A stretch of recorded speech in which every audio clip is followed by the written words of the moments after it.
I don't have anything to say at this time. I just wanted to say thank you for coming to share some information about what redistricting means and potential it has for us. So I really don't have a lot of information myself, so I'm here most of the time. Senator Senator Laird and Senator Tucker and all area, they got to run different areas, and we have Joe Talbert, coming down and it's a sparsely populated area where Joe comes down through, and a lot of people, they think they're helping Joe. I mean, I've seen this at the poll, his name wasn't even ballot. They're confused.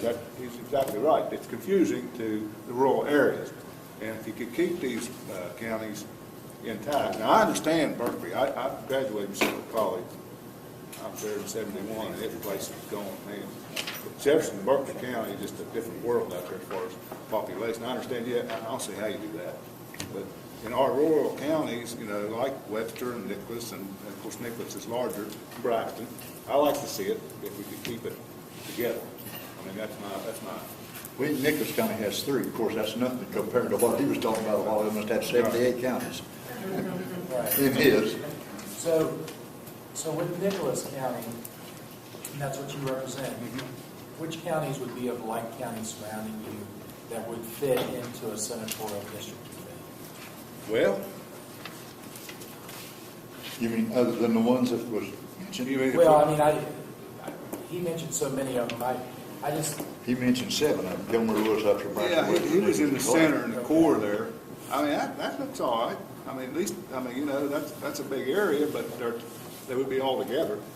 I mean, Yeah, because I know one of the challenges with the 15th senatorial district now, part of it's in a rural area, part of it's in a suburb, urban area, and I can imagine it's a challenge trying to make sure you juggle the interests of both of them. right, yeah, that's tough. And I know Senator Barnes and Senator Helmings,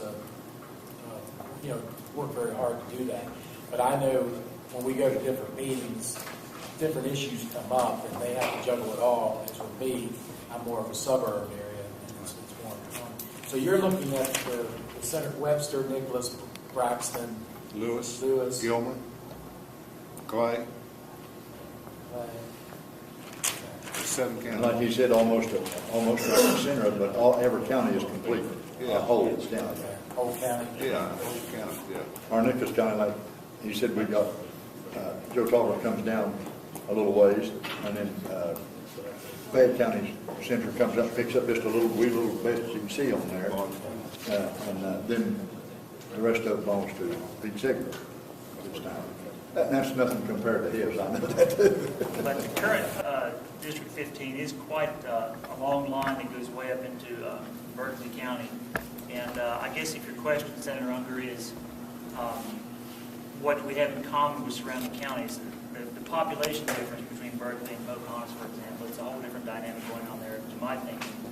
So, and I also do like to echo the thoughts of the Nicholas County Commissioners, the idea of whole counties instead of fragmented counties. And so I do see the appeal of a new 15 being something like Barber, Tucker, Grant, Mineral, Pendleton, Randolph, Pocahontas, whole counties. I really don't have much information or expertise as to how we might compare to Barber or Tucker. So I would like to find out more about that. Mike Taylor from Randolph. I echo what David is saying too, and I know, I think one of the things we have to look at when we do the redistricting for the senators is the travel involved, especially in the wintertime. I think it's just almost next to impossible to leave out of Elkins and head over to the eastern panhandle or to some of these, to even mineral counties sometimes. I think demographic-wise, I would kind of echo with I would take mineral out of that equation. I think what we would look at is Pendleton, Pocahontas, Randolph, Upshur, Barber, and so forth, because the population-wise, economy-wise, we're part farmland, we're part timber, we're doing some coal. I think those are the things that we share in common with the constituents in that area. Now, the one question I do have, and maybe it may be a little premature, how will this Randolph County went through? We redid our magisterial districts and all of our precincts here not too long ago, how will this affect those, what will we have to do to go back? Are we going to have to realign precincts, magisterial districts? How long ago did you? Well, we did it about 3 years ago. There was a deadline. When was it, Chris? Was it before you came on? About maybe 3 years ago. Clark, I don't know if you remember. About 3 years ago, when I say we did it ourselves, we had the county surveyor and so forth do it. We have some issues, voting precinct-wise, we have some issues there that we've got to get straightened out. We're talking about working on that very soon. Is that something we should hold off on doing until we see how this realignment is going to happen? Well, I would suggest you start the process, because Okay.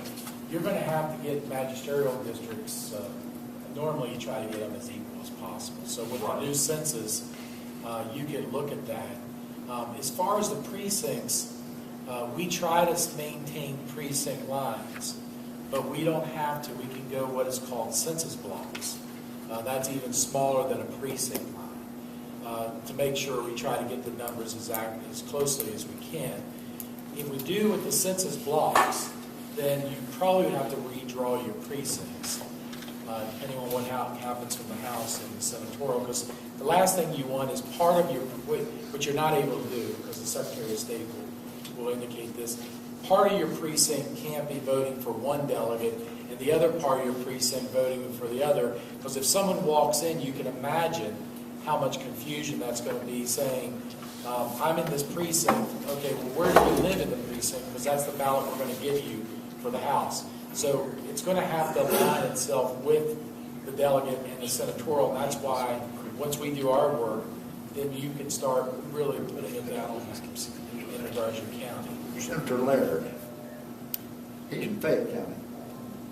Bill's a good friend of mine, don't misunderstand, but he's in Fayette County, and he don't have much connection in Nicholas County. Of course, some of these people, I don't know what more you do going up this East Coast. But, you know, I'm talking about the personal touch of it. Can I call him up and say, Bill this or Bill that, which I can now, but, well, this will change that a lot. There'll be no personal. Does that amount to anybody else? To anything? There won't be no personal touch to that friend of mine that's part of a politician, Bill Laird, Senator Laird. And somebody is a senator, I don't know really who it is. Well, now, are you concerned that if redistricting occurs, that you're losing? Is that what you're saying? Well, not necessarily him, just whoever. Yeah, I think lose Bill, just whoever. Is what I'm talking about is, I'm not making myself help me. Well, John? I think what Pearl's trying to say is, we want one senator from Nicholas County. We don't want to share it with Fayette.